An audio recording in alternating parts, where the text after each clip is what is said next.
Itu gue bingung loh. Kok tiba-tiba Goclean tutup, kemudian kok bisa muncul beberapa aplikasi, begitu banyak aplikasi, orang mulai buka-buka model-model Goclean. Menurut lo itu mereka sudah tahu duluan atau? Kayaknya mereka udah tahu deh. Dan yang sekarang yang saya dengar di dalam aplikasi yang baru itu ternyata orang-orang ex GoLive.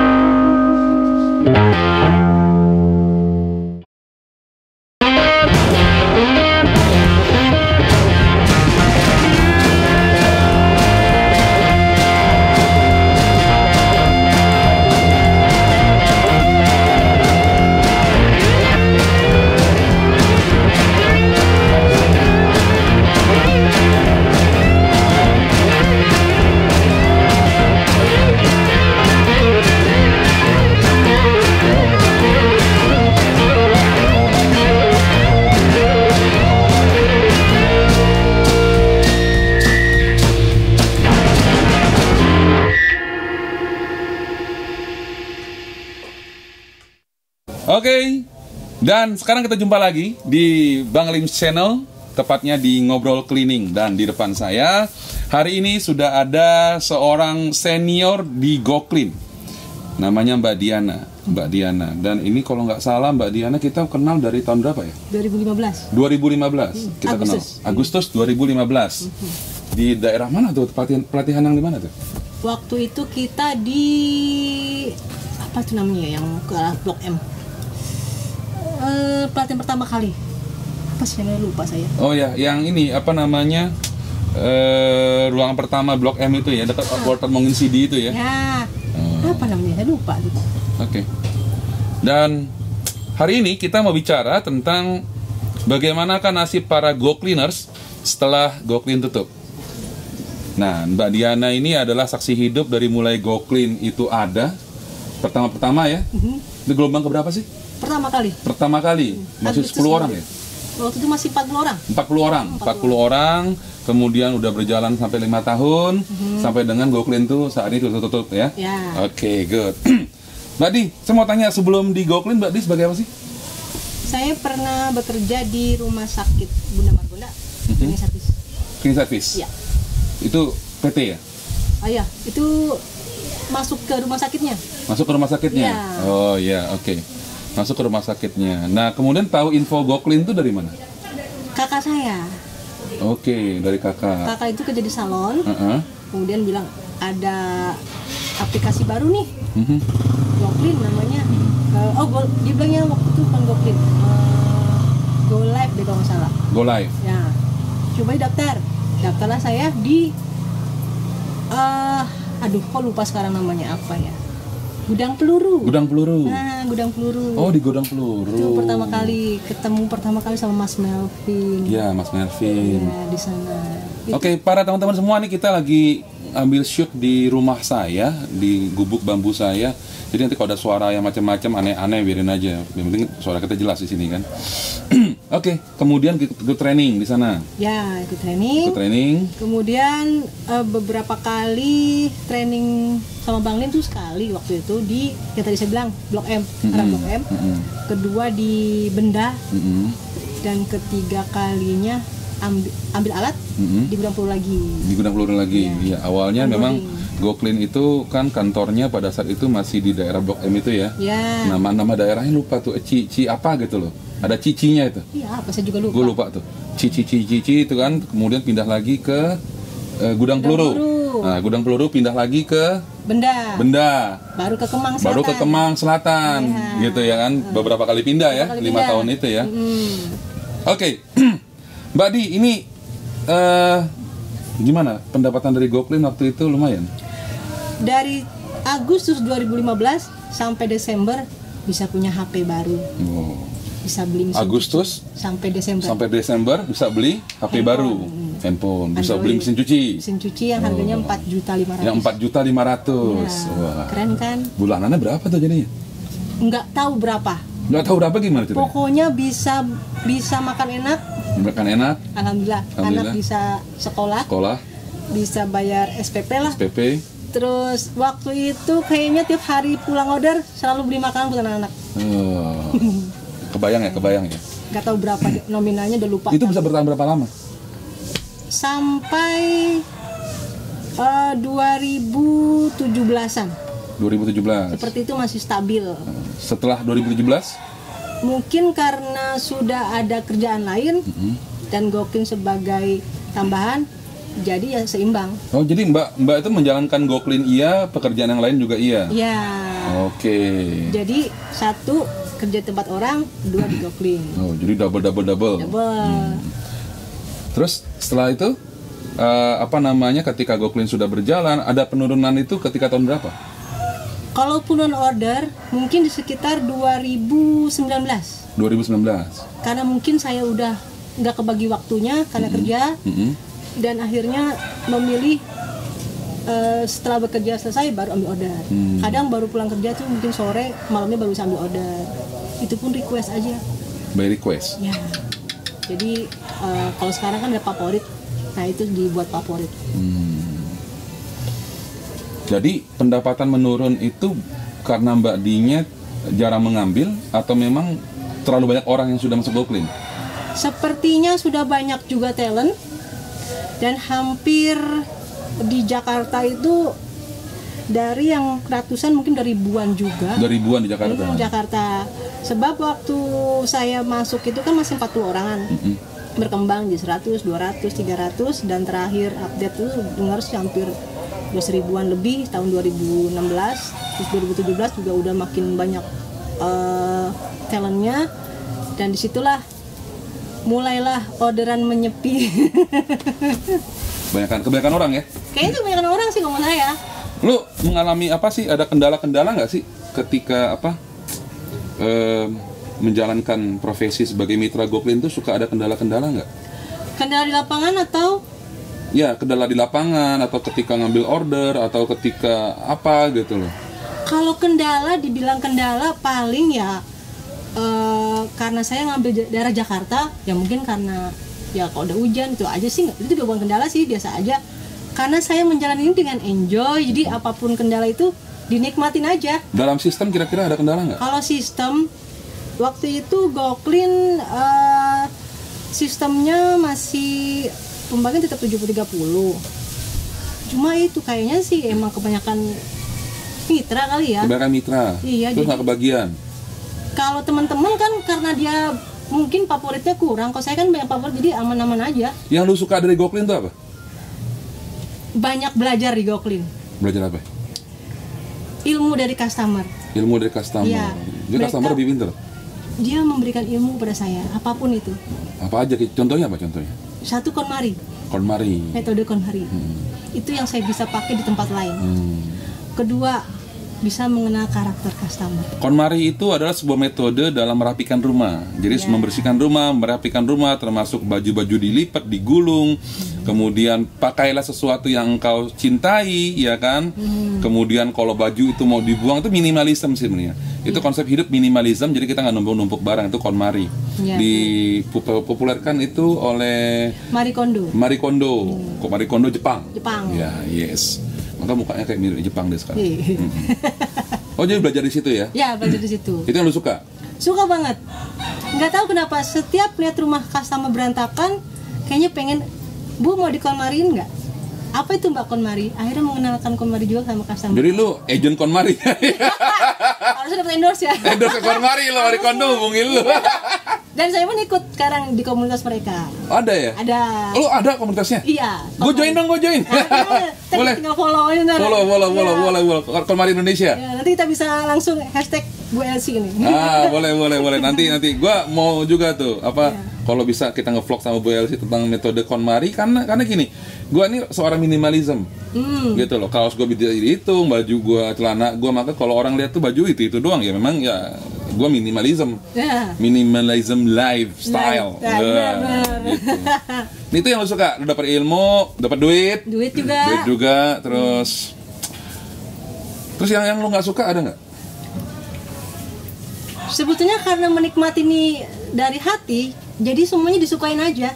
Dari aplikasinya mungkin? Kalau aplikasi mungkin karena udah banyak perubahan, jadi ya begitu ya, antara suka dan tidak suka jadi balance aja. Ada perbedaan nggak antara Go-Clean di awal-awal, Go-Clean di tengah-tengah, dan Go-Clean di akhir-akhir? Beda banget. Beda di mana? Di pertama kali, standar dari alat. Kita standar waktu itu pakai standar Bang Lim kan, dengan alat seperti ini, harus seperti ini. Dan semakin kesini standar alat semua udah berubah, nggak sama. Dulu kita kan disatuin dengan satu standar. Setelah itu merubah standar yang ada, beda standar lagi, alat pun beda, dan kayaknya kita nggak ngenyamain lagi standar itu. Jadi kadang-kadang kalau ketemu di duet sama temen-temen di daerah mana, ketemu alatnya, kok vakumnya kayak gitu, kok mopnya kayak gini, kok mopnya pakai sumbu kompor. Ya kadang-kadang kan, aduh gimana kita mau hasil bagus, kualitas bagus kalau mopnya aja nggak standar sama kerja kita, cleaning kita gitu. Kalau itu kejadian dari awal, terus ketika tengah-tengah sama akhir, kok semakin di akhir bagaimana kondisi alat-alat, chemical, orang-orang? Kayaknya karena di kondisi terakhir itu kan udah masuk ke BP, jadi standar alat dan standar isinya itu semua dari BP yang menentukan. Mungkin dari GoLab sudah menentukan seperti ini, tapi semua diserahkan ke BP-nya masing-masing. BP itu teman-teman tahu, BP itu bisnis partner ya, atau partner bisnis. Jadi GoClean pada saat itu saya ingat benar, mereka memutuskan untuk konsen di marketing, mereka konsennya ada di aplikasi, kemudian untuk urusan SDM sampai onboarding, termasuk alat, chemical, mesin, sumber daya manusia, kemudian pelatihannya, itu semuanya itu dikasih ke bisnis partner tersebut yang mengelolanya gitu loh. Nah itu BP artinya. Oke, dan lu sebenarnya ada prediksi nggak sih bahwa GoLab bakalan tutup kayak sekarang nih? Dulu sih nggak ada kepikiran GoLab bakal tutup, karena ini kan yakin nih kalau anak-anak milenial yang pegang pasti berkelanjutan ke atas. Tapi setelah melihat kualitas dari talent semakin lama makin menurun, ini bisa lama-lama perusahaan bisa bangkrut nih kalau cara kayak gini gitu kan. Sudah ada prediksi kayak gitu. Cuma nggak mau ikut campur masalah itu karena itu kan udah intern dari sana. Nggak, itu kualitas talent menurun itu lu lihatnya dari mana?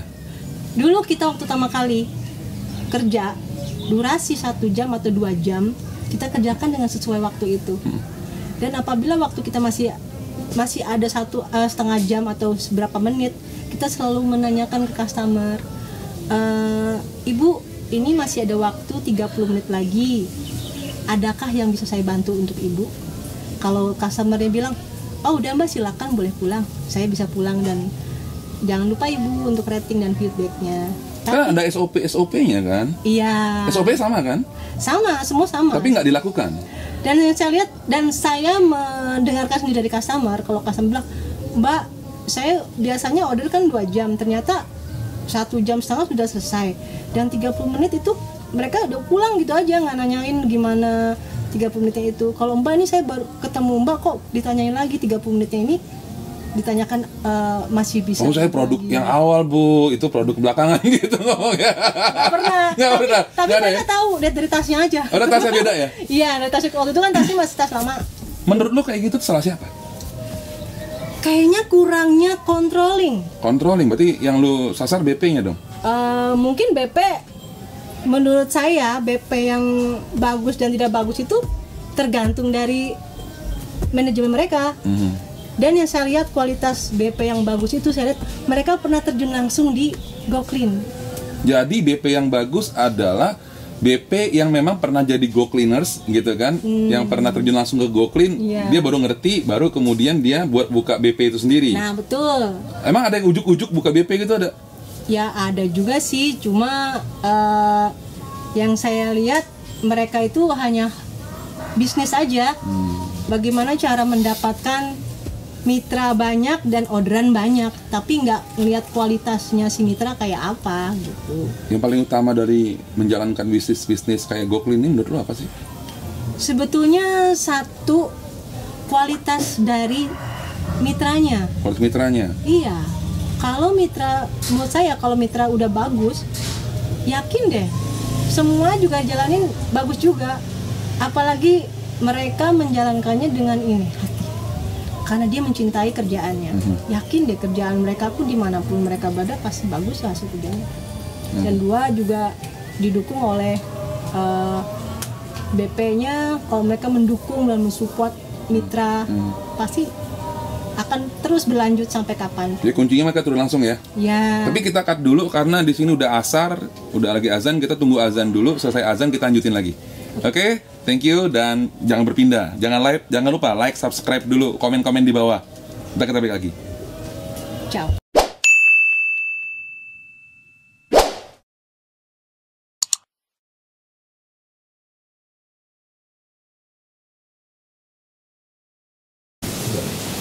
Oke, kita kembali lagi dan kenapa pindah set? Wah, ini setnya beda nih di ruang tamu gua. Coba. Suara hujannya gede banget di depan, jadi dari saung kita pindah ke dalam ruang tamu dan masih kedengaran suara hujannya, tapi mudah-mudahan terdengar jelas percakapan kita. Mbak Di, kita terusin lagi Mbak Di. Oke. Waktu Goklin mengumumkan tutup, apa reaksi daripada kawan-kawan? Nangis? Ya, nangis, bingung, kayaknya galau, semua jadi satu. Karena apa? Ini mata pencarian gue, gitu. Jadi mereka tuh full time? Banyak kan full time. Berapa persen yang full time? Kalau yang di tempat aku aja hampir 80%. 80% full time? Iya. Nggak ada nyambi-nyambi kayak lo nggak? Kayaknya nyambi-nyambi mungkin sekian persen aja, tapi yang hampir full time teman-teman cewek ataupun cowok hampir 80% di Goklin. Terus setelah menangis? Bingung mereka harus apa, gue harus gimana ini gitu kan. Jadi saat itulah kita yang masuk. Bagaimana caranya supaya lu punya penghasilan lagi selain Goklin. Baru kita bikin ini ya, ada ketikan di WhatsApp, gue bikin live di Facebook gitu ya. Karena Goklin itu hanya perantara dari Allah. Rezeki semua Allah yang ngatur. Kita bisa cari rezeki lagi selain itu. Orang-orang PB itu, BP itu panik juga? Ada sebagian dari mereka yang bagaimana caranya supaya bisa membantu Goklin, ex Goklin. Ada yang mungkin mereka udah punya klinik sendiri, home klinik sendiri, jadi mereka ya sebagian bantu, ada yang nggak. Kalau yang sepengetahuan saya seperti itu. Terus apa yang dilakukan sama teman-teman ketika itu? Saat itu mereka banyak sering kumpul. Bagaimana caranya supaya kita ketemuan, sharing, bagi-bagi info tentang kerjaan. Ada yang mungkin kalau punya Japrian, mungkin mereka lanjut ke Japrian. Ada yang mungkin melamar kerja, ada yang tetap mengandalkan kapan Goklin buka lagi. Ada yang pasti seperti itu. Kapan Goklin buka lagi? Iya. Dan ada sampai sekarang mengharapkan Goklin buka lagi. Kan setelah Goklin tutup kan berjamur di mana-mana Goklin baru. Aplikasi baru banyak banget. Banyak banget. Mungkin ada sekitar 20-an kan. Ada yang dari PB juga ada. Ada dari gabungan PB. Gabungan PB. Ada yang dari personal ex Goklin membuka sendiri ada. Personal ex Goklin buka sendiri ada. Ada yang gabung sama investor lain dari ex Goklin ya ada. Jadi setelah itu mereka nggak sedih lagi. Setelah kita kemarin pertemuan, ternyata mereka banyak pencerahan dan dapat masukan lagi. Dan sekarang mereka sudah bisa survive dari itu. Berapa lama Mbak mereka merasakan alam kepanikan itu sendiri? Kalau yang saya lihat hampir seminggu lebih deh. Seminggu lebih? Iya. Panik ya? Panik. Bahkan ada yang jawab saya gini, Mbak gimana ya Mbak, ini Goklin tutup, aku hanya mata pencarianku hanya di Goklin aja. Lu sendiri panik nggak? Sepertinya saya biasa-biasa aja karena udah kerja kali ya. Jadi itu biasa-biasa aja. Dan sampai sekarang pun customer yang favorit tetap manggil. Enggak, sebenarnya gini, gue mau garis bawahi sebenarnya. Jadi awal-awal kita buka Goklin itu adalah gini, Goklin itu adalah pencarian sampingan. Benar. Gitu loh. Gini, kita pertama bikin buat ibu-ibu yang mamanya ada waktu di rumah, ya kan, dan setengah hari dia bisa manfaatkan, dia jadi go clean dari pagi sampai siang, mamanya. Saat selesai itu dia jaga anaknya, semuanya untuk bantu yang pertama. Yang kedua, buat orang-orang yang keluar dari kerjaan, gitu loh. Keluar kerjaan, bingung nih mau nyari kerjaan baru seperti apa, gitu kan. Nah kita baru masuk go clean dulu. Ketika lu sudah survive, ini go clean ini survive sebenarnya. Udah survive, baru kemudian cari kerjaan yang baru, ya kan. Lu bisa dapat bulanan di situ, lu tinggalin go clean. Maka kita sebenarnya nggak pernah berekspektasi bahwa go clean itu bakalan membludak gitu banyak orang, gitu loh. Pada satu kota yang sama, kita nggak pernah berekspektasi seperti itu. Dan kita juga nggak pengen mereka tuh full time di situ, gitu loh. Karena kita bukan perusahaannya cleaning. Go clean itu nggak ada, Go Live itu nggak ada izin usaha cleaning. Dan itu juga yang gue omongin itu ke orang-orang Adclindo, gue bilang, begini modelnya Go Clean, gue bilang. Jadi untuk home cleaning jangan merasa dirinya tersaingi, karena Go Clean itu adalah maid service. Betul. Maid service doang. Jadi makanya di tas Go Clean itu kan kita rancang, itu bawal cleaner udah nggak ada. Yang ada cuma scrub powder. Karena bawal cleaner pernah pecah, kemudian kena peralatan, semua karatan, semua rusak, dan itu berbahaya untuk si mitranya. Gue hilangin tuh pada saat itu, si Om Tedo ngomong gitu. Udah gue hilangin, maka Go Clean itu adalah maid service di mana gue rapiin, gue bersihkan, gitu kan. Nah, sudah selesai gue rapiin, gue bersihkan, tapi kalau seandainya gue bersihin toilet contohnya ya, di toilet itu kotor, ya, ada kerak, gue bersihkan dengan chemical gue, ternyata cuma setengah bersihnya, sisa lagi nggak bersih, ya udah kita tinggalin. Kita nggak bakalan nggak bakalan ngebersihin sampai deep cleaning banget, gitu loh. Itu kerjaannya home cleaning, gitu. Itu cerita seperti itu tuh awalnya. Nah, dia mulai booming itu gue masih ingat ketika ada seorang ibu yang datang ke gue, dia nunjukin tuh 13 juta. Penghasilan saya 13 juta loh Pak, sampai ada yang laporan saya bahwa dia bilang, Pak, saya bisa umroh. Nah, dari situ mulai kan, dari ketok tular mulut-mulut. Jadi gini, nah menurut gue sendiri kan diskusi ya. Menurut gue, kalau ada PB, kalau ada usaha-usaha sekarang yang mencontoh-contoh ya, Go Clean, harusnya konsennya ke SDM-nya, gitu loh. Harusnya konsennya di quality-nya, harusnya konsen di SOP dia. Karena lu nggak perlu marketing. Kalau seandainya sistem lu bagus, pasti temen ngajak temen, ya nggak? Kan gitu. Wih, dapatnya gede lu. Sekarang gini, pada tahun itu orang fresh graduated itu dibayar 1,5 juta per bulan. Per bulan. Dari S1 loh. S1. Go Clean itu bisa dapat 13 juta. Minimum 9 juta. Ya kan? Per bulan gitu kan. Nah, itu dia. Makanya sampai gue masih ingat awal-awal training kita itu ada loh supervisor sebuah tower yang terkenal banget, ya kan, ikut. Pak Irman. Iya kan, dia ikut ya, padahal dia orang profesional. Ya kan, manajer juga ada yang ikut, ada juga orang yang udah bekerja bagus ikut juga buat cari tambahan, ya kan, dan lain-lain. Nah, itu dia. Nah, oke, Mbak I, kemudian apa yang terjadi setelah seminggu mereka panik? Setelah itu saya dengar kabar udah banyak di status mereka buka aplikasi, ikut aplikasi lain. Itu gue bingung loh, kok tiba-tiba Go Clean tutup, kemudian kok bisa muncul beberapa aplikasi, begitu banyak aplikasi, orang mulai buka-buka model-model Go Clean. Menurut lo itu mereka sudah tahu duluan? Kayaknya mereka udah tahu deh. Dan yang sekarang yang saya dengar, di dalam aplikasi yang baru itu ternyata orang-orang ex Go Live.